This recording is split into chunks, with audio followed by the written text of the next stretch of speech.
This week's sponsor, KR Couriers and Transport Limited, are best known as being a Northwest-based company who deliver newspapers and magazines for local news agents and superstores. You'll find all the information within the description. Please give them a follow. Thank you.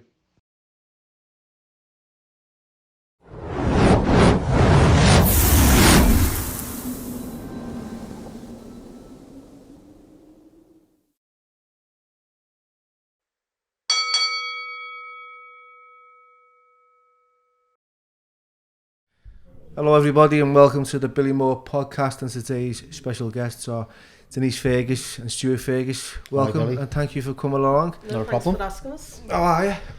Okay, yeah. We've all come through bad times, with COVID and everything, but the charities took a hit on it. But, we're hoping to have our ball in March, the 26th, which is going to be our first event after COVID, so hopefully we're good to go again. Great stuff. So you've got this ball coming up, yeah? Yeah. The charity, it's been, like you said, it's been stalled because of, a lot of things have been. Well, it actually happened when, if Boris was still being charged by then, when Boris obviously called in for lockdown, that was actually the night before our ball. But lucky enough, we'd already postponed it, hadn't we? Yeah. But if he'd done that, it would obviously cripple the charity. But we haven't been able to do nothing for 2 years. So this is actually our first proper event because we had so much planned, didn't we? Because it would have been James's 30th birthday when we done it in 2020. So that everything just got put on hold, didn't it? I know a lot of charities have suffered through COVID. We're not the only ones, and everyone's going through a hard time at the moment, mental health and stuff like that. But hopefully now we're coming out of it and everyone starts living their lives again and getting on with stuff that they enjoy doing. Yeah, definitely. Yeah, because it's been, it has been a struggle massively, and like you said, it takes a hit. What are the benefits? Because I want to touch on this charity before we go into your story. I want to touch on what the benefits are, because I feel it's important that the audience gets to know. I'll put all the links in, and we can start trying to push on it. So, what are the benefits? Well, we started off back in 2010. 2010, where we wanted to set our own charity up. We've been involved in charities before, but they weren't for us. And I promised, I'd give something back to the community, which I wanted to do. So we decided to set up our own charity, the James Bulger Memorial Trust, where we set a target to get a caravan at a location where we can help families have a free respite holiday. And the target that we set, that we wanted to do it within 5 years, but we've done it within, 6 months, 7 months. 6 months, the caravan was kindly donated by a lovely woman. But as everything else, it started wear and tear and stuff like that, started getting old. So then we set another target to go for a lodge, which is much bigger, and we could take a bigger family in there. So we've done that, and I wanted to put something back into the community because everyone's been so good to me, and everyone remembers James.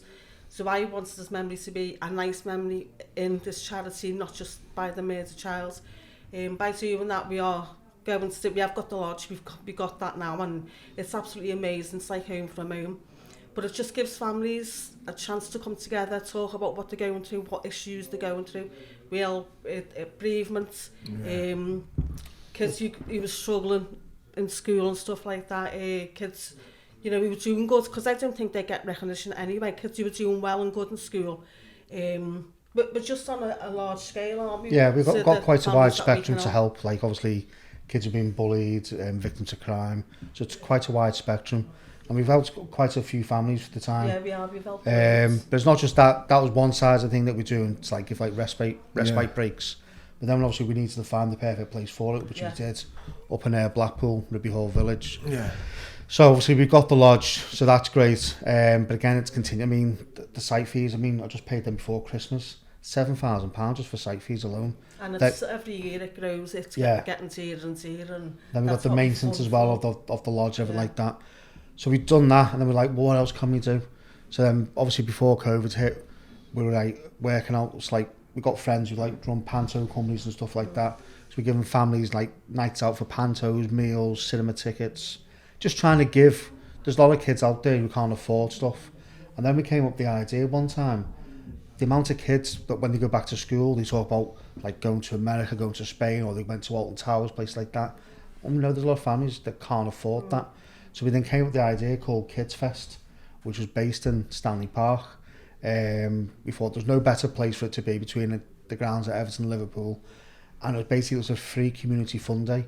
We had main stage activities like people from off the TV, from The Voice, X Factor, all things like that. So kids that would never in their wildest dreams be able to see anything like that. Yeah. It was there all for them. And again, because of COVID and everything like that, and obviously it's an outdoor thing, it's so hard to maintain. It depends on weather, and you know, you've got to take all that into consideration. It takes 12 months to put that event on alone. But we can't do nothing about the weather. Now, it costs a lot of money to put that event on. So again, that's what some of the funding goes towards, is, you know, that event, so we can give the kids a good, nice free day. Obviously, there's things here that have got to be paid for, like food and stuff like that. But if you come from a big family, you've got quite a few kids, that can be expensive as well. So what we say is bring a picnic, bring your own food. And you know, there's a picnic area, and just totally enjoy the day. The day is absolutely amazing. It goes so quick. It takes 12 months to prep for it, and then it goes so quick like that. We're off like right round the clock, really, getting everything in place for it. But it's absolutely amazing, and we have missed doing it, haven't we? We're hoping to get back into that again as well, depending on funds again, because it does cost over £10,000, doesn't it, to put that on? Yeah, we used to get funding from the National Lottery for it. But again, the way everything's just gone, the last time I priced it up, it hadn't doubled, but it was getting close to it. It was close to double, and we started panicking over it, and we're like, you know, what can we do about this? Because we do love the event, we love giving the kids and the families, parents and guardians, a nice day out. Obviously, if the weather's nice, then it's even more enjoyable, but it depends on funds, and again, because we've got the lodge, we've got to keep up with that, the maintenance of it and the ground rents and everything on that. And then we're thinking, well, we haven't got enough money in the pot, and now because COVID's we're even in a worse situation, so Kids Fest can't happen again this year, and so we get the funds for it. I don't think we'll be able to do it again. No, unfortunately not. So well, let's hope that something comes up, because I was just thinking about when I was a kid, and my mum, especially the respite stuff you were talking about, how she struggled with my brother, because he was, you know, he's very difficult when we were young. You know, he obviously still has autism, but when he was young, you know, there was nothing like available back then. I remember, right, I'm going to tell you this story, because my mum brought it up, and I was writing a story about my brother Joe, and she said he went to a respite once, right? And you know, back in the 70s and the 80s, there was a lot of violence going on in them care homes, and you know, he was subjected to some. He come home with a handprint on his face. Oh my God! And my mum was like what's happened? And he was only about 3 years old, and they were coming up with excuses that he'd fell against the Christmas tree, and you know, some of that, but it wasn't that, you know what I mean? There was no safeguarding back then, you know, and I think it's important what you're doing with because obviously there's a lot of safeguarding, there's a lot of families that are enjoying them days, and you're prepping, you know, you're taking at least 12 months to prep this stuff, and it's costing a fortune, you know, and there's a lot of kids, especially in Liverpool and surrounding areas nationally, that are really like, you know, like when I was a kid, like Butlins or Pontins was like the Costa del. Yeah, exactly. You know? Yeah. And we enjoyed it. Well, that's it. But I think that's what it benefits with, because when we were all younger, we all loved staying in the caravan. But they had them old tin roofs at that time, didn't they? Where it rained, you couldn't hear one another. But these are like proper, it's a proper lodge that we've got, and it's absolutely amazing, isn't it? It's a big open space. But the thing that I like as well, a lot of kids, when they're going through difficult times, they clam up. So they go and sit in the rooms, and the parents don't know, they can't hear what they're saying or anything like that. With the lodge or the caravan that we had, the rooms are small, aren't they? So the parents can hear what's getting said. And I think that's so important, that a child opens up and tells, you know, why they're feeling so down or what's happening in their lives. And I just think, you know, by having the lodge, that I'm hoping that's what we're achieving, that they are opening up. You know what, and I agree, because I've just been, I was asked this morning to do a talk with these young kids in Everton, in the community. And you see them, the way they're sitting, they're very defensive, they've got the hoods up, you know, and when you share, like, as a big person, as a big man, and saying, look, I was quite vulnerable, I was quite scared, I'd fight anyone, I felt quite lonely at the same time, but there was a lot of ego and a lot of pride, and it was all front. But when I'm on my own with someone, and there's that one-to-one intervention, and I can, because you've got to develop that relationship of trust. Am I right, Stu? Yes, no, definitely. It's like, see, I know. I'm thinking to myself, well, what's motivated you over the years? Because you know, we'll talk about like the beginnings and why and what's going on, because that's the contributing factors that led to this, the place that you're looking to achieve what you're doing. But I agree. I know what it was like growing up, not being able to like open up and talk about what was going on. It was all about my feelings. Yeah.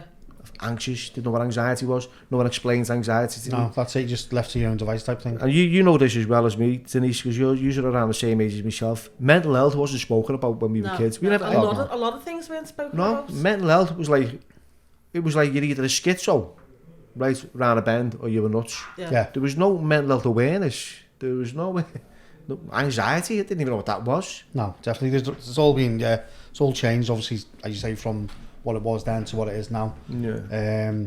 But I just think it's the way times are changing and stuff like that. There's a lot of kids out there that need the help, and obviously again, what you're doing, the things we talked about before, I think that's just great, because obviously that's giving the kids the encouragement to go forward, and obviously give them the try and help and safeguard that they need for it. It's good. Definitely. So what was it like for yourself, you know, I mean, in the beginning, before, I know this is a touchy subject for me, and I always struggle, especially around this kind of stuff, because when I first met you, it was in Vikings Land, and a big shout out to them for supporting you, by the way. Hope you were watching. I'm sure you are. But yeah, you know, and I'm coming in with my little boy for the first time, and like these, you know, he's like my first child. I'm getting on. I don't want to say how old I'm, man, but you'll find out if you look it up. But I'm old, right? I'm an old dad, right? I really am an old dad, and I was diagnosed with cancer. I was told I'd never have kids. I had stage 3, you know, non-Hodgkin's lymphoma, above and below the diaphragm. I was ready to, you know, I thought, this is it, the big, it's over. And then this little boy come into my life, and then I bumped into you and Stuart, just out the blue, and I thought, you know what, I don't know why, I just thought about how it must have been back for you back then. I mean, honest to God, you can't even, words don't. I'm married to her, and I can still say the same thing. Well, I know exactly what you mean by that. I mean, it was horrible. I mean, I wouldn't wish it on anyone to lose a child. You'd always expect to go yourself before your kids. It just felt like I was living under a black veil. Thankfully, I come from a big family who were there for me day and night. Yeah. And the support from everyone from all over the world, not just Kirby or Liverpool, from all over. It was touching, and I say it was when you come through that dark tunnel that you can only start. You never forget your feelings. Exactly. But you learn to kind of live with it. And when I met Stuart, I had Michael before I met Stuart.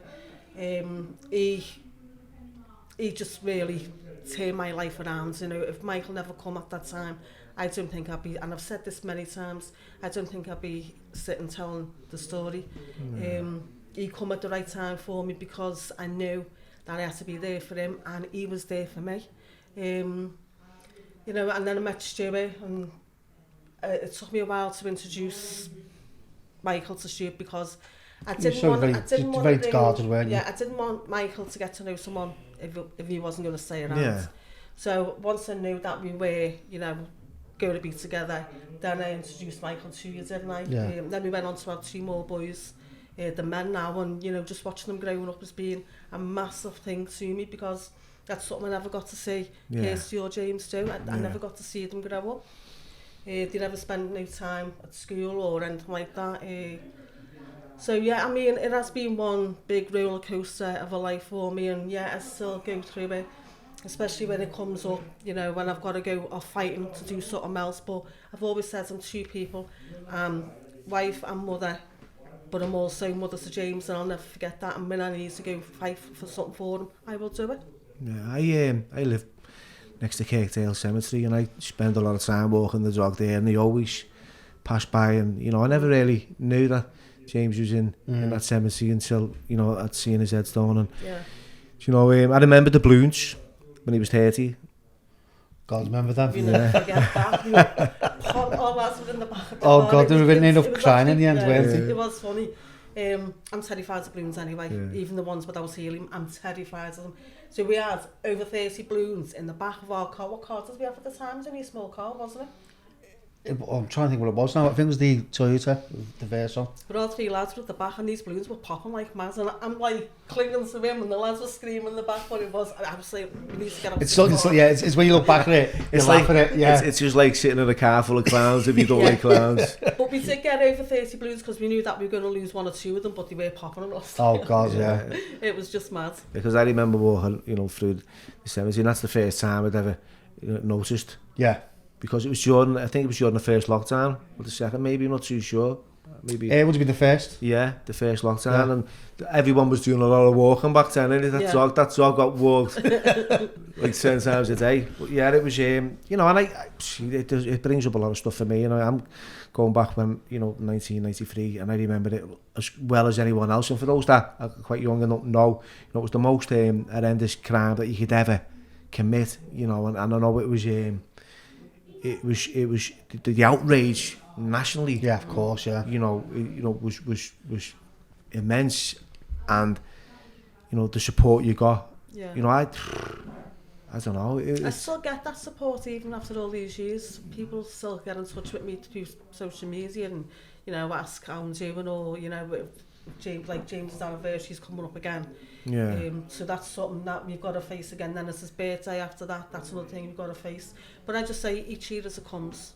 I can only do so much. And now what we do is we get together with numbers of the family and we all go to Zana's cemetery and we spend a couple of hours there and just all talk, and like James is still here. It's just something we've done for the past few years, isn't for many years we've done that. But it's like obviously when it first happened, the amount of mail and stuff that you used to get. When it first happened, obviously the police were vetting through mail, making sure everyone's all okay. And then when I first came in the scene, obviously started doing stuff in the house, went up in the loft, and one of your friends at the time, she had loads of mail as well.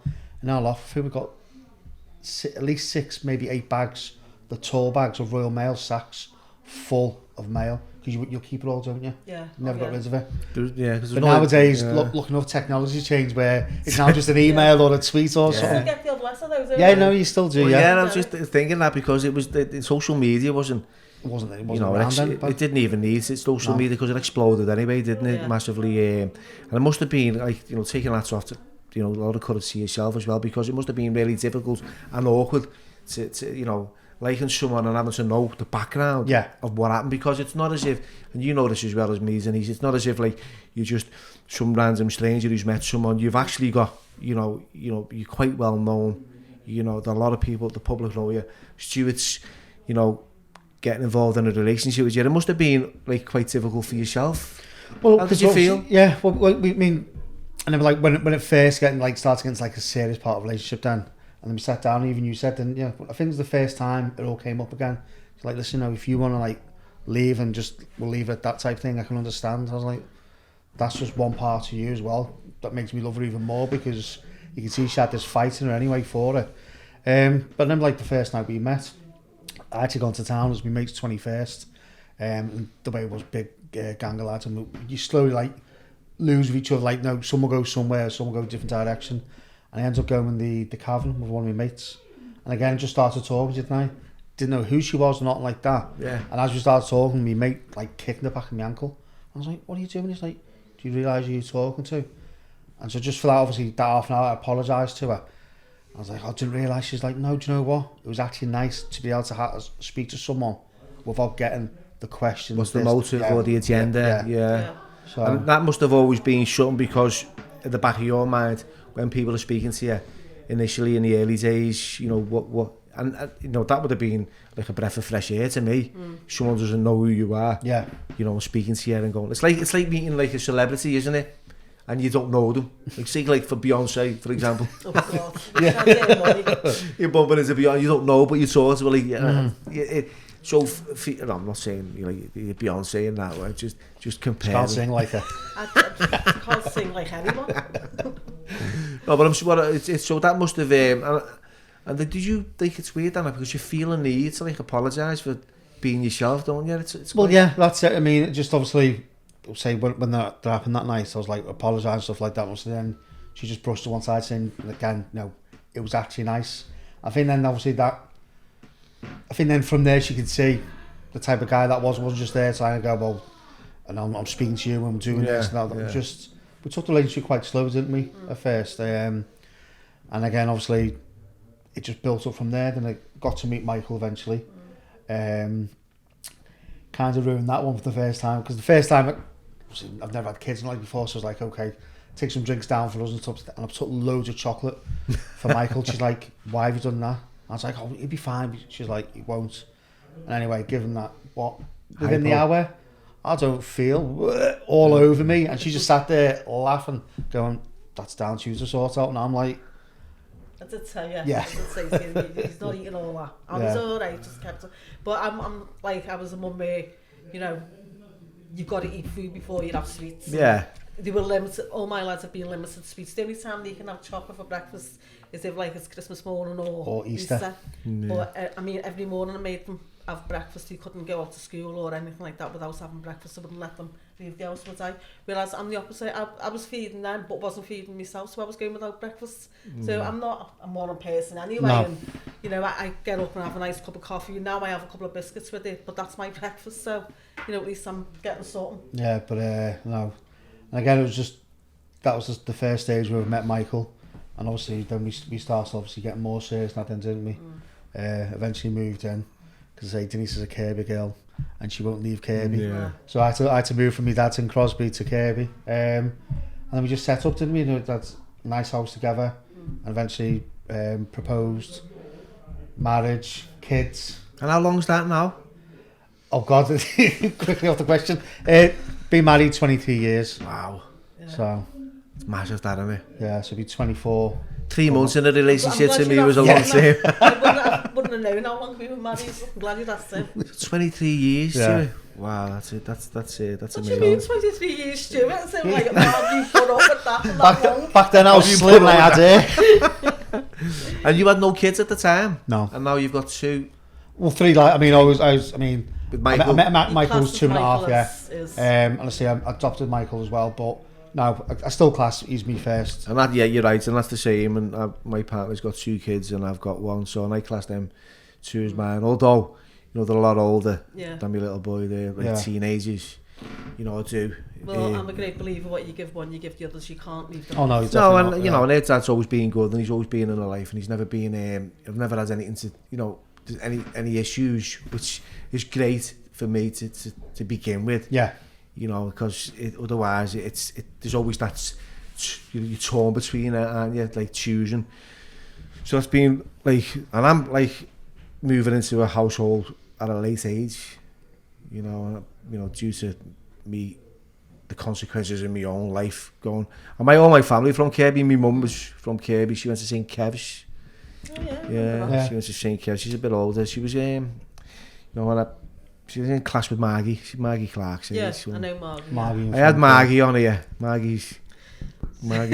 She's funny. Maggie sounds, but Maggie's all about social engineering, and she's really strong on a lot of things. And you know, I know she watches the show all the best, Maggie. Do you know we haven't seen her for years? No. I think last time I seen her, she had bright pink hair walking down from Kirby train station. Just a quick beat of the car, just carries on going. I think she's still got bright pink hair. Won't be surprised. Yeah, she's lovely.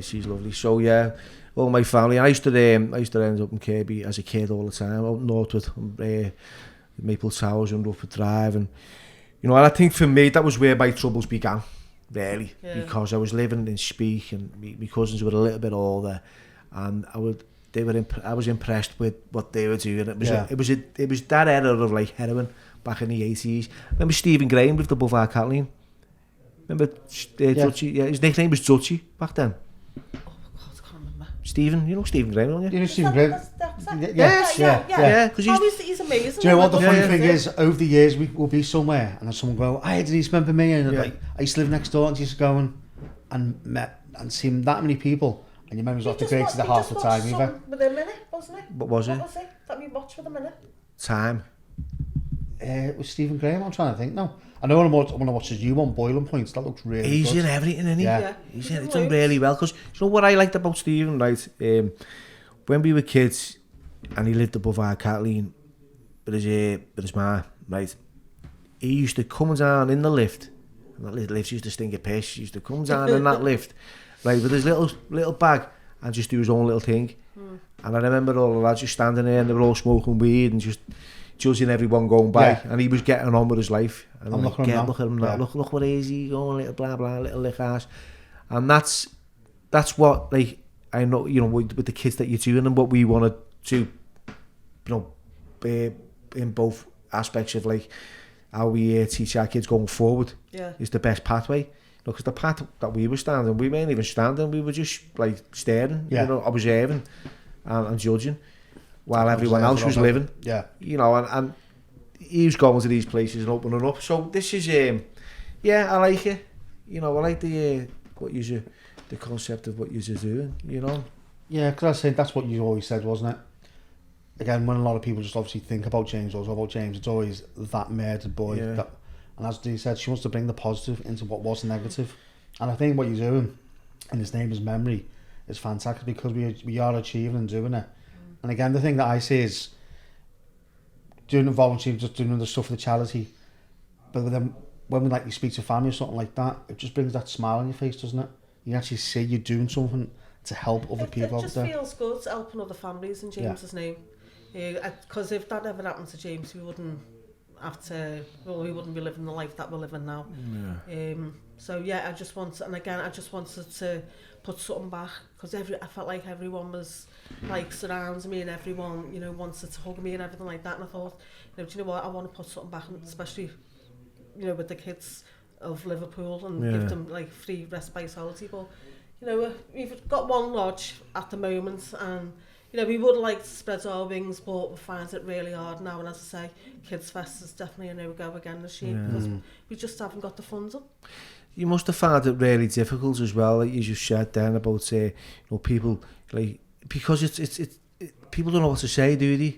You know, and like you said, the hugs and the love you receive, and you know, you can get pampered in that and just become a victim, which you didn't. You know, you became kind of, you stood up and wanted, you know, pretty strong in that area, and you wanted to make a difference, and it changes in kids' lives. It's just, I don't know whether does that take you back to when, you know, these two kids you killed, James, right, John and Robert, right, I can't even say their names, right, does that bring you to thinking, if they'd have had some intervention as a kid, maybe like what if type thing? What if, does that ever come into your head? Because they, to be fair, right, I think what they did, right, they must have been really warped, right? I don't know what's going on, for someone like that to be doing what they did, and you know, and like you just said, then what if? Would you think there's any kind of intervention for someone at that age? But I mean, the two of them were truanting from school that day, so you know, if they were in school, that wouldn't have happened. But I do sometimes think that. But a couple of weeks before that, they tried to abduct the little girl, so that the intentions were to take the child. Well, they actually tried to in the morning of the same day, didn't they? They tried to get some in the morning in the Strand. Yeah, but before they even tried to take, they did. Before they even tried to abduct the little girl, they were killing animals and they were snaring animals and killing. So it's in the mindset. And again, same thing. I probably think they were both, especially for Robert, he was probably looking up at his older brothers and seeing what they were doing, and obviously trying to be like a copycat and do stuff like that. But again, it is one of them things, isn't it? Do you think it's conditioned in the household, or do you think what they see is what they do? I think do you think especially them, there was something going on in there that was contributing to their behaviour? Yeah. Because I felt that for myself, right, when I'm looking back and I'm reflecting, I'm looking at my dad drinking a lot of alcohol, and he's smashing the house up, and some of my brothers and sisters don't remember it, and they don't like me talking about it, but it's the truth.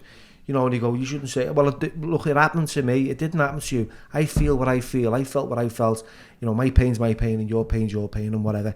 But I'm going to share what I experienced. And for me, it was, I see my dad do what he did to my mum, beating her up. I could never bring myself to do that growing up. I seen what he did to me, right, as a child. Now I've got this lovely boy, and I nurtured him. I could not imagine, right, raising a hand to him. I couldn't imagine shouting at him in a way which was aggressive. and threaten him, and you know, and it just doesn't. It's just, I think for me, I seen that, I didn't want to be that. And he always said to me, Mum, Denise, right? I remember saying to him, Mum, I'll never drink like me dad, I'll never be an alcoholic, Mum, I'll never do that. Well, the mad, it's not for me to say my dad was an alcoholic, but he drank alcoholically. However, I went on a path of drugs.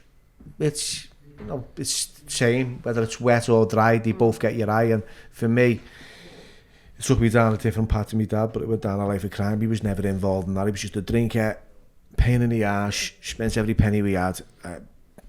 He probably has his demons. And I only understood that years later, when I never knew who he was. Although he lived with us for almost 17 years, I never knew who he was. No. You know? So these young kids at the time are living around their family, and you're thinking, what's going on with their mum and their dad and their family to have them wanting to abduct kids and killing animals and having all this crazy, like, insane, psychopathic. Yeah, well, that's it. I mean, especially with them two, I think, because again, obviously, especially while they were in the children's care home system, there's obviously people coming in, doing the mindset test, everything like that, to see, you know, what was going on and getting involved in them. And again, obviously, we've since found out, which he actually set a petition up at one point, didn't you? Which you still need answers over that. Because basically, we were told, especially in the case of Venables, where he was and the reports that were written about him, basically, they were just covering over the cracks in that, because they knew, obviously, he was psychotic. And it's happened now. He's back in prison again for obviously what he's done, which is another line to go down. But I just think, obviously, people always say about the upbringing and stuff like that, but as you always say, it was in them too. No, he's definitely in that, you know, Venables was actually, you know, the tendencies he's got, you know, and it's a repetitive pattern. Yeah, exactly. Going through his life. I mean, obviously you don't hear it from Thompson. You know, he's gone off the radar. Whatever he's doing, I don't know. Or is it being covered up? Is it being covered? Yeah, you don't know. So there's a lot, and this is where I read a lot about how the law has changed about how like kids who get put in prison for crimes like this or similarities, how they're dealt with on release, right, or prior to release, right. He went in 1993, 2001, they released, 18 years old. What are you going to do? What's going to happen in them 7 years? Yeah. 8 years, give or take. 7 years, 8 months it was. How are you going to change in that? They get taught as well how to lie. Because when they come out, they come out with a new identity, and then they've got to fill them years that they spent in the young offenders on, like, if anyone asks, well, what have you been up to for the past 8 years? Oh, wait, so it's that lie in between them getting caught and put into the young offenders to them getting released. Yeah. So it's their lives become a lie. Yeah. So the conditions straight away to deny a lot of things. Exactly. You know, and this is, you know, obviously, were they one of the first to have their identity? No, it happens with, like, the Mary Bell, wasn't it? She was what, 1960s, that wasn't it? Yeah. So we actually knew the mother, didn't we? June, but yeah, they that went down. But obviously, that was one of the first ones. But again, with them, I say they never served time in prison for it. It was young offenders, as they said there. Obviously, they were basically given a new background for when they left and stuff like that. And again, everyone just being covered up for them all them years. And when they went out and did cause trouble, because it's even been stated in the paper, like, they're being caught for, like, fighting, drugs and stuff like that. That was part of their parole. That happens. You're straight back on the inside. Yeah. But the judge at the time said he doesn't want to put them into the caustic society jail. So they were kept away from prison. They were the first, I don't know if it's happened since, they were the first to reach the age of 18, so adults to still stay in a young offenders. Because when you're 18, you're meant to go to prison. Yeah. And they stayed in young offenders. Well, I've never said this before, and I'll say it while I'm on here. I've got a family member, and, you know, he worked in that with Venables, and he said to me, he told me straight, and I'll say it how it is, he said he went into the room, he said he was cold. He said this kid had cold, like really cold eyes, you know what I mean? And there was nothing There was no empathy. There was nothing about him that you could kind of like warm to. There was no change. This is as because he worked in this in the care area for a long time. I'm not going to mention who he is, but yeah, it's you said before, Denise. It's in them. What it was in him. You Definitely, know? 100%. It's. But at the ages that they were, I mean, everyone goes, well, not everyone. There's a couple of people that go, but we were only 10. Them 2 10-year-olds predictors of what they were going to do. They planned that weeks before they actually done it. As say, they tried to take a little girl 2 weeks before they took James. They tried to take a kid the morning of. They took the day they took James. So, you know, for 2 10-year-olds to, you know, plan out what they're going to do. Premeditate. Yeah. That's It exactly was what premeditated, all of it. So I don't care whether they were 10 or 50, they still done that crime, and you know they knew exactly what they were going to do that day, and they done it. 100%. Yeah, that was. You know, it was like you said, premeditated. It was planned. Now, can you put yourself in a 10? Can you remember when you were 10? Stuart, do you ever remember? Yeah, no, I remember a lot of things like growing up and stuff like that. Can you remember your mindset as a 10-year-old? That's what I always say to myself. What was my mindset as a 10-year-old? It would have been 1983. I've told you how old I am now, right? It would have been 1983, and I remember like watching Top of the Pops on the telly. Yeah. You know, wasn't even thinking about girls at that age. You know, I was only young. I was quite 10. I think it was the Falklands War as well. Was just, and then it was Maggie Thatcher was a bit of a problem. So my mindset was just a little bit anxious going to school because I felt I always didn't fit in. But I never had any thoughts of, and even though I've been in and out of institutions most of my life, you know, drug in due to trying to fund the drug habit, there was never any violence in my life. There was never any, you know, it's so. I think for me, that's your mindset as a 10-year-old. Do you put the question? I was just sitting there and I'm actually thinking, what was I doing when I was 10? Now thinking about it, and again, it's a way to look at it. My mum and dad split up. They're getting divorced. We'd lived in a nice, lovely house in Formby. We had to move to Neverton. They've actually been knocked down now. Maritime Court, I think it was called, or Great A. And then my mum met a new fella and moved to Brighton. And because I was obviously that age, I had to go. So I was at that age where I was like moving to a whole new city, different way of life, people just talking funny. Because obviously you just used the Scouse accent and stuff like that. So yeah, when I was 10 years old, that's what was in my mindset. I've got to admit that when I was 7 though, I did want to end my dad's life, and that's the truth. And that was only because of seeing what he did, you know what I mean? Yeah. But I'll tell you what happened as well, because I did write about this. I was like contradicting myself for a moment. Right, you know, watching like a violent episodes of alcoholic like behaviour, and watching me mum suffer and scream, you know, and it was quite, you know, my mum used to take 6 of us, walk the streets with 6 of us with a pram. It was horrible. You know, I hadn't down end season.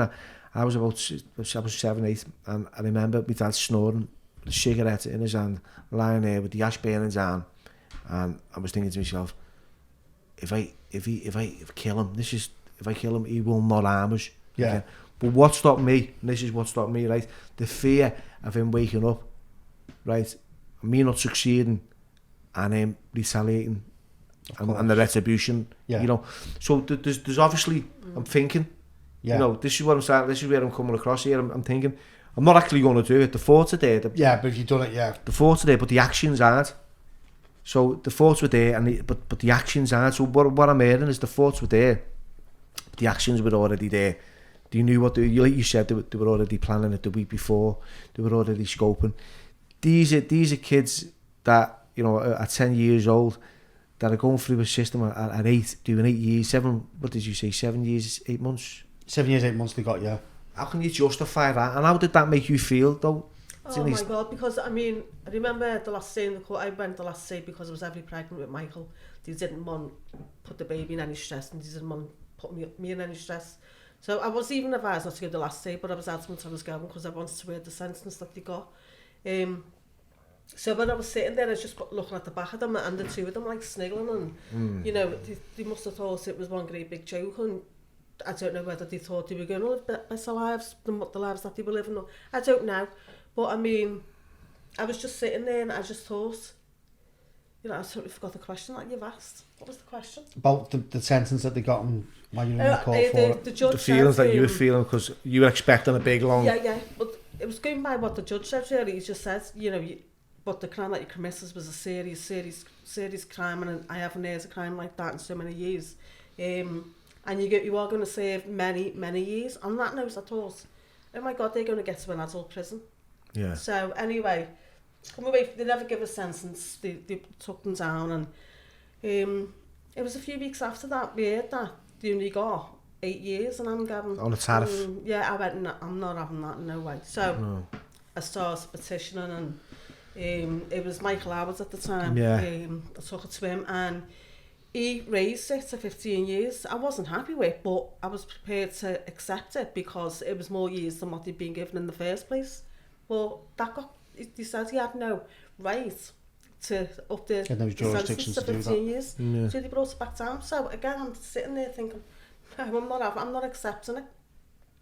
And what it did say was, you let these free, they're going to come out, go on and commit more crimes, and they're going to, some of the family's going to suffer the way myself and my family suffered. Yeah. And I don't want that to happen to any other child under their eyes and in their hands.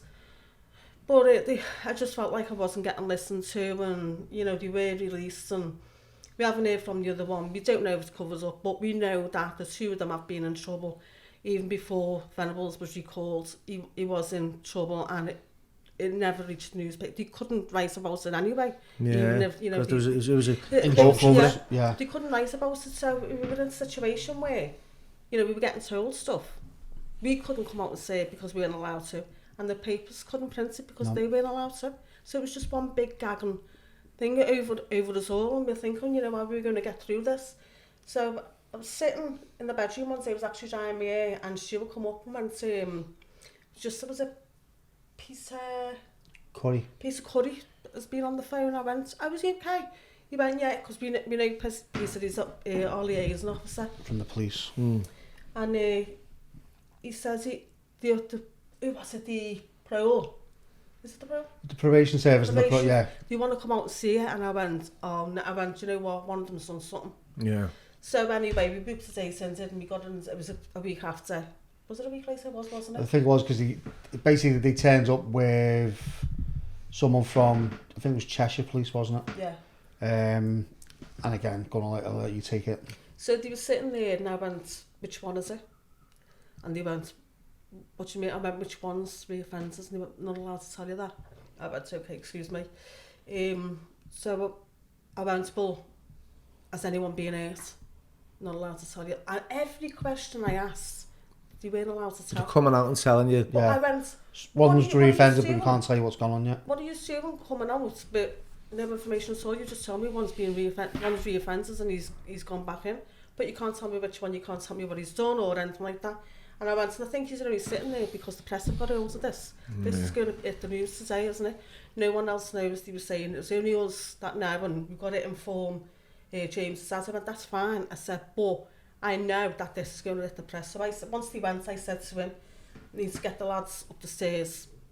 I said, because we're going to have reporters at our door tonight. And he went, no, you're everything. And I went, Stuart, I'm telling you now. I went, I can see the signs. So we went upstairs, and as I said, reporters were knocking on my windows, and took the neighbour to come out and went, why don't you leave her alone? She's got kids there. It's about 10, 11 o'clock at night then, wasn't it, as well? Yeah, he's just knocking at your door. Yeah. Relentless, aren't he? Oh, yeah. Over the years, But you've had, do you know what I mean? Without the press, I'd be lost as well. Yeah, that's because, it. It works both ways, doesn't it? Yeah, because although I've got to read it from them, I should be told first hand. But I learn a lot from the press, so, you know, it's two ways. It must have been difficult having to get told something, then all your questions are getting blocked, and then you find out in the papers that, you know, he's actually being recalled for sex offences. Yeah. I don't know, there was a picture circulating of Venables once. Oh, yeah. Was that a real picture? Because no one's... We're not allowed to say. Yeah, but you know something, right? I tell you, I was talking about this yesterday to a friend of mine, and I said, you know, if there's ever a picture being circulated about someone, the first thing they say is, oh my son Johnny's been, his picture's being posted, and you know, someone will always back that story up and say, and stands up and go, look, it's not me. But this one, that was circulating. No one come forward. The way that I try and answer it, because obviously we can people like send us stuff on social media. Yeah. Is this him? I'm just like, you again, because of the injunction, you can't come and say it. But all I say is, people are being prosecuted for releasing that picture. They have, yeah. If that was an innocent person in that picture, they wouldn't get prosecuted. So in other words, So there's your answer. Who was it that got prosecuted? What was her name? There's been a few people. Scouse one. Tina Malone, that's right, yeah. That was, she got prosecuted, like you said, so if that wasn't a picture of someone who was suspected, obviously. No way, you're covered by saying it, because obviously... Yeah. But do you know the worst thing is, and you've said it over the years as well, because of, they got new identities, and obviously, especially the case of Venables, he's had numerous new identities. Thompson probably has as well, we don't know. But with it all, and this is what you always said, there'll be innocent people out there who will get pointed at and go, that's him. That was what I was worried about. There's going to be killed. There was a case in Scotland where a fella was getting accused of being Thompson. He took his own life. Yeah. And then there's been someone up in Newcastle who mentioned it, saying like someone knew was Venables. He got killed with a hammer. So innocent people getting killed. See, I've been away in prisons, and someone said such and such is on the numbers, which is the protection wing. And that was, you're asking, and the funny thing is as well, Denise, and this is in like Strange Ways and Walton and stuff like that, you're asking like prison staff, is that true? And they go, we can't tell you. Yeah. Right. But again, you can't blame them, because they're getting told not to tell you. I finally got it out of them that day that they did come to us, that it was Venables, because I don't give up until I get the answers, really. Yeah. It was Venables, and no, he hasn't hurt anyone. Yeah. And then he said, that's all I can tell you. But lately, well, after that we found out that it was he was on the internet, and he was pretending to be a mother of a 6-year-old child, selling this child on for sex, and I'm going, mindset, he's just walk man straight away. Again, he's a ticking time bomb, because I mean, I don't know if his intentions was to meet up with someone and kill them. I don't know, because it's in him.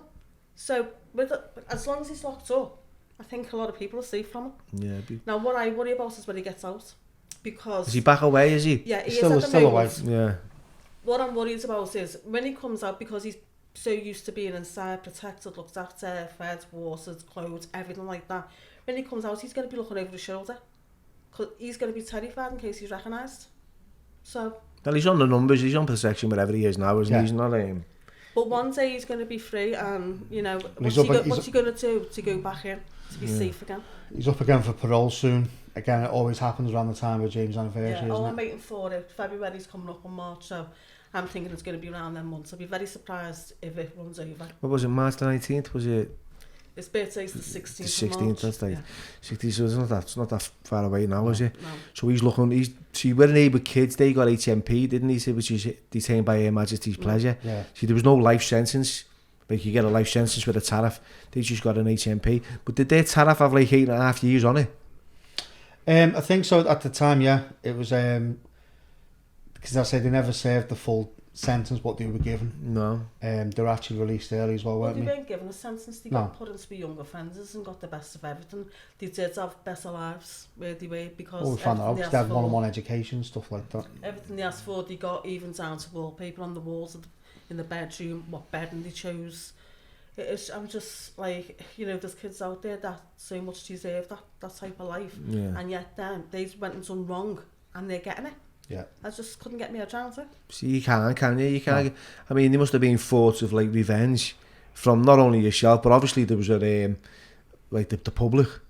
There was, I think was it one of both of their families were had to move out the city, which you can understand straight away, boom, because like it's like you're getting pigeonholed. Yeah. With that.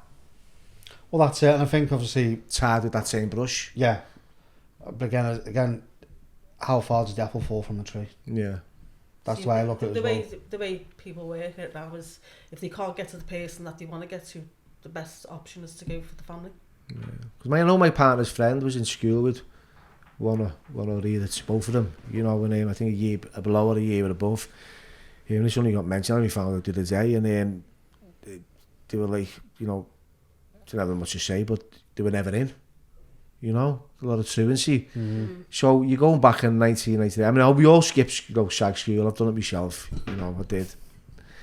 just No couldn't. comments. There was a few lessons that I didn't want to do, especially French and like some maths and stuff. I wasn't very good at maths, but you'd always get caught out, you know. And to actually do it, you know, it's like, what are you doing with yourself? Yeah. You know, what do you do with? Because there's a long day for a kid. You know, them exactly. summer holidays were a long time. Remember, as a yeah. kid, you get 6 weeks off. It felt like years, didn't it? Yeah. You're bored after 2 or 3 Yeah, years. it's like this is like, it's a long time, but the older we get, the quicker our lifespan. Yeah, it does. It flies over now. It's flying. It's like, you know. Christmas used to like drag out, didn't it, when you were younger, but now, blink of an eye and it's gone. It's gone. I don't know whether it still does for the kids. It obviously does. Maybe their days are a lot longer. So what I'm thinking, trying to get in the mindset is like, you know, even when I read the report, it's like they walked like 2.5 miles. I mean, for kids 10 years old to walk like for that far with somebody, you know, with a two-year-old boy, with about at least 38 eyewitnesses. You know, I was getting angry at the eyewitnesses, to be honest. Like, how can you? But again, they were tricked by them too again, because they were going, I was our little brother, we're taking him here. We're taking him home now. Because back then, it's only now you look at it, but Yeah. back then you go, do you know what? Yeah, because no kid's going to harm another kid. I know, you don't see that, do you? I was thinking, like, when they were saying, oh, he's lost and he's taking us to the police station. That was one I would have went, hang on a minute. You know, I'll take responsibility as an adult and I'll come with you. That's my kind of thinking. But one of them did. One of them actually took James by the hands and said, I'm coming with you. And whatever was said, she said, okay, but you know, but the talked it out of it anyway, and she went, okay, just make sure you take him, and she let go of his hands. Now she's got to live with that. Now I don't blame that woman for what happened to James. It was them only two, two. You can't and I you? never blame anyone that's seen them that day. What who was you blame was them two, and I've always said this, they were in at the beginning and they were in at the end. They knew exactly what they were going to do. But your mind must have been going. Your mind must have been going through a load of scenarios. So that's what goes on, isn't it? I'm looking at the scenarios and I'm like, what if? But that's in that corner. It's like sliding doors. Yeah, you know, of course it's like. Look, I'm just saying it the way I always say. When I get arrested, I'm when I'm sitting in a cell, I go, oh shit! If I'd have done this or if I'd have done that, because that was always the what ifs for me. It was never anything other than that. Yeah. You know, if it had just turned that corner, or if it went that down way, there, yeah, you don't. It's because it was quite difficult to accept the situation that you put yourself in and take responsibility for that action, and that's the consequence that you're up against. And there's no like you're right. You know, there's no what ifs, there's no scenarios, although they are there. You know, I would have been playing all that round my head, and everyone else would have been getting blamed. Yeah. So for you to sit there and say that, it's like, you know, I'll take my ass off, because you know who's responsible, who's accountable, and from that time to that time, and the people that were in between, you know. But it was the sneaky way that they were as well. I mean, they were right back now. They must have known police were all over the place looking for James, and it was the way they done it as well. They done it right by a police station.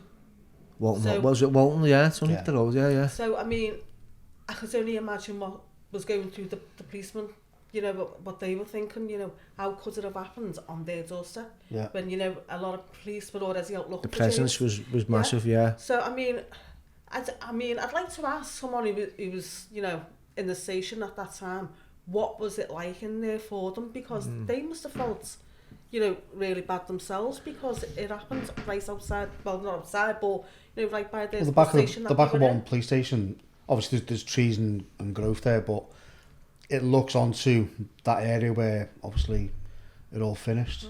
So it must be, because again, you just don't know what they've seen. So they've obviously walked from the Strand and headed that way, you know, whether it was down Queen's Drive or whatever, along that route, because that would take you down there, wouldn't it, by the Breeze Hill? Yeah, because they went over through Breeze Hill and stuff like so that. Breeze Hill takes you up down that, and then you're in that direction. So, you know, that's a route. Yeah, that's a route. That's a long walk. And I often think about the kids. Was it young lads that found James as well? Yeah. Yeah. Wasn't he? There's a few of them. I think one of them went to prison for a few years as well. He was into drugs and stuff like that. Yeah, and again, I know his solicitors obviously. I know the kids. I don't really want to mention it, but I know him because I was on a prison roof with him. You know, and I know how difficult it was for him because I remember him talking, not to myself personally, but through his friends and that, the trauma that he'd suffered, because it's got to affect you and have an impact on you. You know, you don't just like, you don't just wake up one day and go and commit a life of crime and take drugs and ruin and commit suicide on a daily basis. You know, there's always a contributing factor. Yeah. You know, like in that area, right, for me there was a contributing factor. You know, and the people that I spoke to over the years and the groups that I've been to, there's always something that's kind of like led them to that addiction. Yeah. It's always trying to bury something or suppress something, or escape from a memory or some violent upbringing. For me, that was my experience. You know, to see him, and I know the kid, and to actually, you know, it must have been horrendous for them to find him. No, I mean, that is an image that's going to stay with them. They're only kids themselves, and it's not that image. And as they're getting older, that image probably never phases. Yeah. You still probably think of that even to this day. I don't think you know, whatever amount of heroin or drugs or narcotics or anything you could suppress those thoughts, you know, because it is you can't escape. So where's your lodge? Where is it? What area is it? So we're looking around different sites, obviously Wales, Blackpool, by the lakes and stuff like that. But then when we contact them saying, like, we've been given this caravan, we want to bring it, they're going, oh yeah, we can part X it, you can do this. We're like, well, no, we've been given this caravan, so we want to use it. And it was Ribby Hall Village, the lad at the time. He was like, yeah, bring it on down. Obviously, once you give him like what caravans you can check it, he's like, it's fine.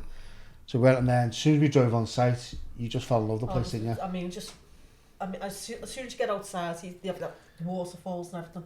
And I said to Stuart, this is the place where I want it. You could see those, like, as you drive in, there's security there, there's cameras, it's all set up for kids and stuff like that. So it's a good place. And again, that caravan served as well. But each year, again, before COVID, we always used to take down some of our ambassadors and patrons and affiliates, and then we'll give the caravan a good spruce up, good, like, obviously spring clean, ready for the families for the year ahead. And again, we always used to go for a walk, because we always end up having something to eat and drink and stuff. That's like us giving back to them for helping out for the day. And again, this is when we just said to the girls in the sales office, any nice lodges and stuff like that, because ideally we always wanted to buy a brand new one.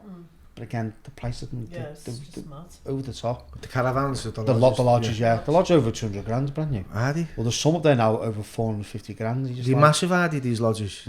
Yeah. This was going to come up to a point. So when we were in the caravan, there was 9 of us on the day, wasn't there? We were cleaning.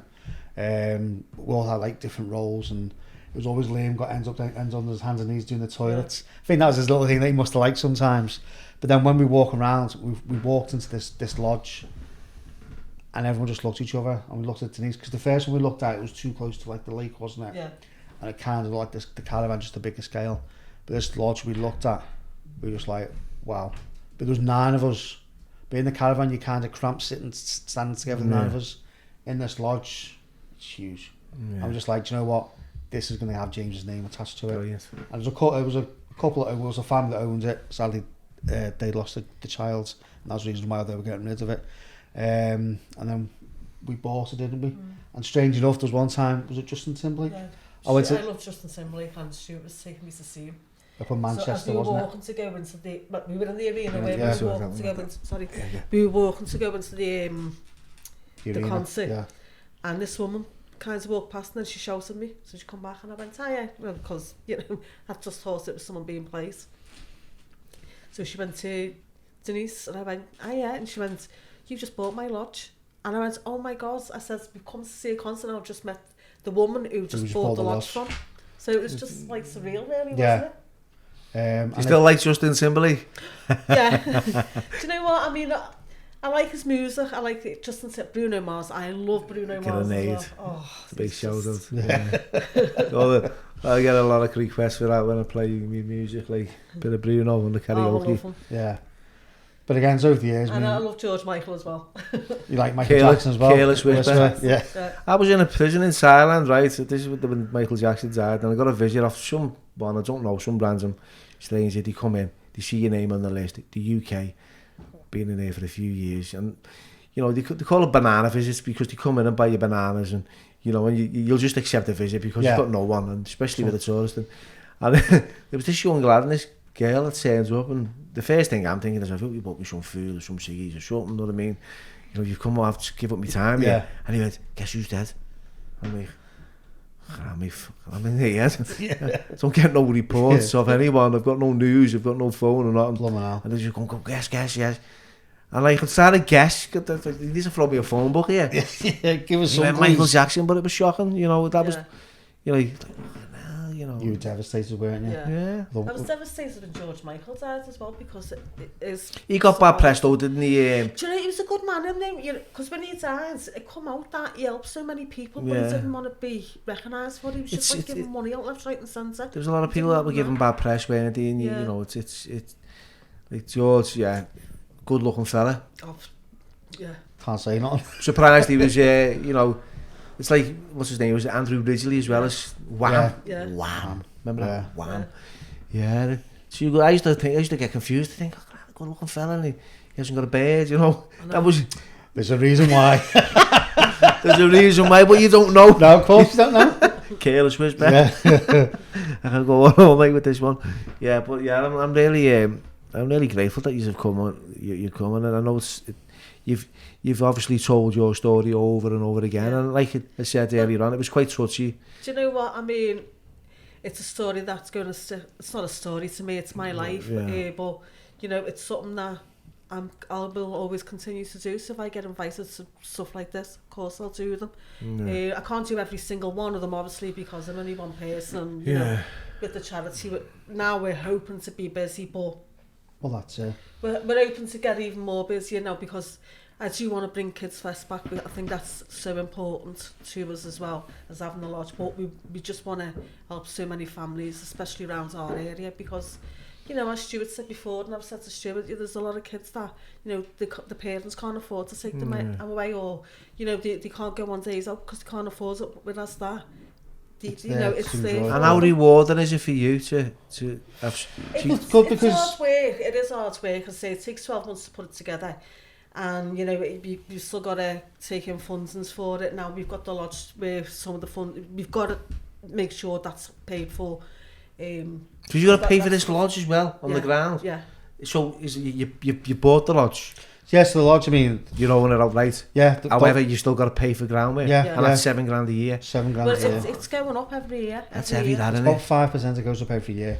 And again, let's say, no, they should do something for charity, but there's other charities on there. Yeah, because if it's something for us, they'd have to do for all of them, so we understand that, we get that.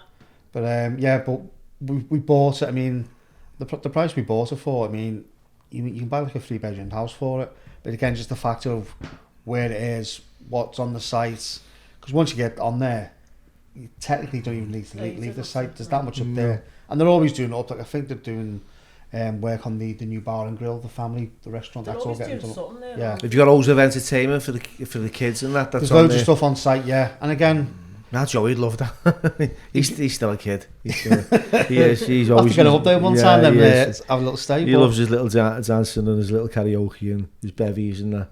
You know, and that's I like what you're doing, because it's something that I want to do for my brother. I'm you know, because I've never been. I've always dismissed him, and he's always been in the way. And my life was more important than anyone else's. And you know, it was only a couple of years ago that I actually thought, you know what can I do to bring some value to his life? And it's paraphrasing what you're doing, bringing value to family lives and kids' lives. Although I haven't got that reach that you have, I have a bigger reach here with my brother, you know, and I'm I can do something. And, you know, we're blessed with a few short decades in life, you know, so it's about participating in... Yeah. Like I always say, I'm like someone's roast dinner that I don't even know on Facebook and scrolling or Insta or whatever, and I've got my brother trying to tell me about his day, and I'm like, I'm busy here, lad. Yeah. You know, and it's like, I said to these kids this morning, it's the people that are sitting next to you that love you more than these social media influencers. Well, that's it. That are nowhere to be seen, that wouldn't even answer a message if you sent them one, right? But you're supporting them and liking them and building up in life. No, but you're right, I think that's just a generation thing, isn't it? I think through mobile phones now, there's no conversation, not as many as what there used to be. So, I mean, our lads, they've all got mobile phones. They've had them for God knows how many years now. But they've only allowed them at a certain age. I would never give them when they were younger because I don't think, you know, it's necessary for them to have them that young. But these days, I mean, there's games and everything on there for them. But I always made a rule on a Sunday. Yeah. When I do dinner, the phones do not come in that room. Brilliant. Yeah. So it's the bane of my life at the moment. Just do that. Make sure, you know, but a meal time, don't let them have the to phone. be honest, my partner, she doesn't gave, you know, the kids don't have a phone. You know, I mean, Jamie hasn't had a phone until the age of, until he was 11. Right, he had one without a SIM at the age of 9, 10. That was just to play his games on it, and they love all the YouTube. They're mad for that. You know, when her daughter was, you know, she's got 11. But then I think they mimic what you do because I'm always on it. You know, so is Stuart. Yeah. I talk to the top of his head. He's always like. That's why it's that shiny. And then I'm like that. I'm saying, get off your phone. While you're on yours, while you're on yours, and then you go, well, this is work, and this is this, so you can't justify it. But yeah, it's that, and I think I'm forever doing dishes and forever seeing piles of washing, and I think I've become a little bit of a mourner. Sorry, girl. When I'm sounds like someone else that knows as well. Sure. I do. I think I was all right before I had kids, and you know, but you know, I wouldn't change it for the world. It is, you know, and I don't mean it. I sit down and laugh at myself and go, "You're not bad." You know, behave, will you? You know, it's there's more important things than a pile of washing on the floor that you've got to pick up. So, but it's still got to be done, though, hasn't it? It's still got to be done. I seen a quote which and I posted it, and it's always I liked it because I'm always forever telling her, you know, if you want to change the world, make your bed. You know what I mean? Start with making your bed because if you're having a bad day, you know, at least you're getting into a bed that you made and it's clean and it's fresh. Yeah. And I read this somewhere and I thought, because there's nothing worse than coming home to a house that's untidy because that's the state of your head, you know. So, Stuart. Oh, don't. Do you know what? In our house, that's everything's all about. I do the iron, I do this. And I'm just like, do you know when you get home, though, as well, though? Do you know when I was a kid? I don't believe this when I say that. You know, I used to do. There's 6 of us. I'm the oldest out of 6. I used to do all the beds. Right, hoover all the house. My mum worked at a pub called Always I Can Speak. I used to clean all the house. My half fella was out bevying on the buggies. Now I'll say this now, I love my dad because the last 10 years of his life we built this relationship up. It was difficult growing up. And this is where it's important what the stuff that you're doing is that you can build bridges and open doors instead of having to burn them and just completely dismiss. You can open up and communicate, and we did that. We never really communicated, but we sat in each other's company for a few years without saying nothing, and it was silence left unsaid. It was, he'd never kind of, I'd say he had selective thinking. He'd never admit or own his wrongdoings. He stopped his drinking the last 4 years of his life, but it was like just sort of like a dry drunk, sat there, and there was times when I was going through a few feelings and he'd sign to say, you're all right, son, you know you can talk to me, but he knew he couldn't, but he was there, and the fact that the fact that he did say that made me understand that he was offering something. Yeah. You know, and sometimes in his own little way, he's a little £10 or £20, and I knew that was his way, you know. Well, you'd be all right, son, you know. And I thought, well, yeah. And the last time he ever said he loved me was when he died, and he held his hand, and it was like, oh, you've never said that. You did when you were drunk. You did when he was drunk, but you know, he was lucky. He was surrounded by his whole family, and you know, and that must have been a good thing, you know, for everyone. For them, you know, no one's just left him. Yeah. You know, he hasn't been on his own, which was important, not only for everyone in the family, but for me, to put a bit of closure on stuff. So I get what you're doing. It's important, and for everyone out there, you know, you're watching this and you want to support the charity, please do, because please do. There's a lot of, like you said, there's growing up and not having that opportunity. You know, for me, just to play on an arcade as a kid in Butlins was amazing. Yeah, I remember them days. You know, and people are going to Mexico now and Florida, you know, and traveling the world because it's a lot easier. It's a lot cheaper, I think. I don't know whether it is cheaper. It's not really, is it? I'm saying it is. I don't know whether, you know, it was quick shave bags. So I remember growing up, quick shave bags and all the prams as a kid, you know what I mean? And watching my mum struggled to get us anywhere, you know. But yeah, this is important. So yeah, if you're out there and you're watching this, and I'll put all the links to the charity, Denise. Yeah, I'll send them all over. I really appreciate you coming on. Oh no, I'm made up to, you know, to get me view across, you know, and keep James's memory alive, and by doing that is by doing stuff like this. So yeah, I mean, I'm never going to say Kids Fest is never going to happen again. I'm open. Let's make it happen. Let's make it happen. Yeah. First of all, black tie ball first, then. Yeah. But get that sorted. I do want to get that tea back. But when's this black tie ball? So we always try and do it around about what would have been James's birthday, but this year it's actually the 26th of March, isn't it? Yeah. It's the Crown Plaza in Liverpool. £60 a ticket, 3-course meal, a great night. Because we've had people go, oh, you know, is it like speeches and quite a somber event? No, and it's no, not. It's is it on a weekend? It's on a Saturday. I'll try and get myself along to this. Yeah, be great. You should do, because you'll enjoy it. Yeah, I'll bring our kid. And we always try and outdo each other each year, don't we? See how long we can stay up for. We're always the last to go to bed, because I'm one of them. If people are there for me, I should be there for them. So if they come tomorrow evening, it's only right I should stay up till the last person decides to go. And he's like, that, you mad? And I go, but it's just the way I am, you know. It's nice for them to take the time out and, you know, spend money on tickets to be here. But the next morning, you've got to be up and clear the room out that we've had the night before, and make sure that's spotlessly clean before we go anywhere. So we're absolutely washed out on the Sunday. I can imagine, It's over the years. I mean, obviously, again, COVID's like knackers it for us a bit, but I mean, obviously, people from like the local area come and support it. We have people from Brighton, from Scotland, Sweden, Mexico. Brilliant. They come over for it. Germany, Miriam. And it's a great night. Loads, and a lot of people, because they come on time.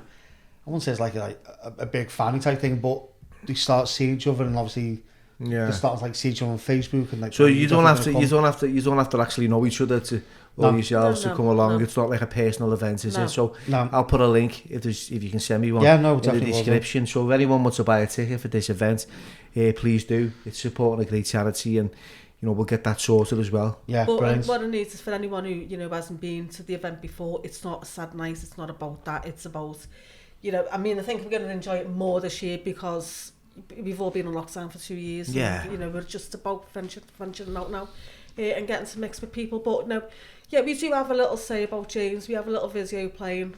Then once that's over and done with, the night is then theirs to enjoy. Yeah. So you're going to feel your feelings, aren't you, obviously? But, I mean, you're going to enjoy. Well, you've got to let people know. You have, and you know what? Why they're there. Yeah, that's important. There's always, you know, been to a few events where that's the beginning of that. It's quite. Yeah. I interviewed Mandy Jameson, who lost her son. He was only 17, stabbed, knife crime. In town, was it? No, this was in Belvale. She's lovely, Mandy. But every time she does the talk about knife crime, because like you can't compare crimes. It's the loss. Yeah, of course. You know, it's the loss. You know, like you said at the beginning, no one wants to bury their son. No. You know, no mother or father should have to do that. You know, and she's had to do that, and to hear her suffer and go through what she went through, and then we'll play this little video before we do these talks. Yeah. It's quite emotional, and it brings up a lot of feelings, but at the same time, it needs to be.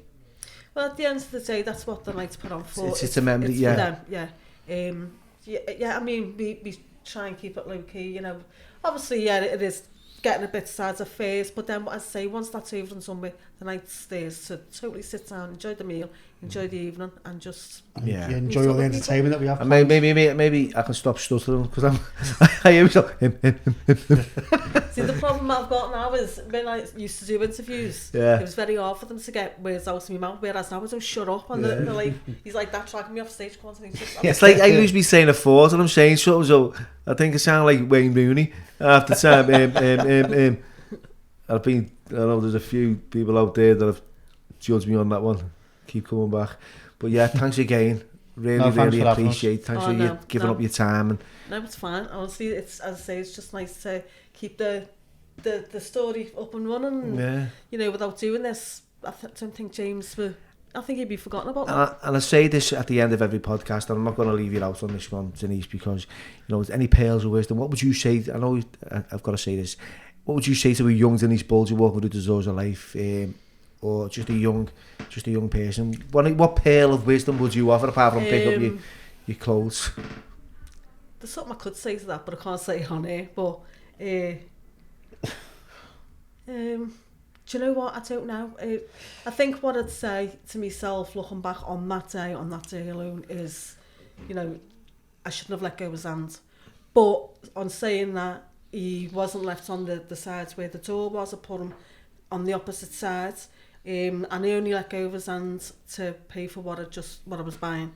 That's all, and that's how quick it happened. So that's on that note, we'll say thank you for turning up, and I'll leave it there. Brilliant. Nice one.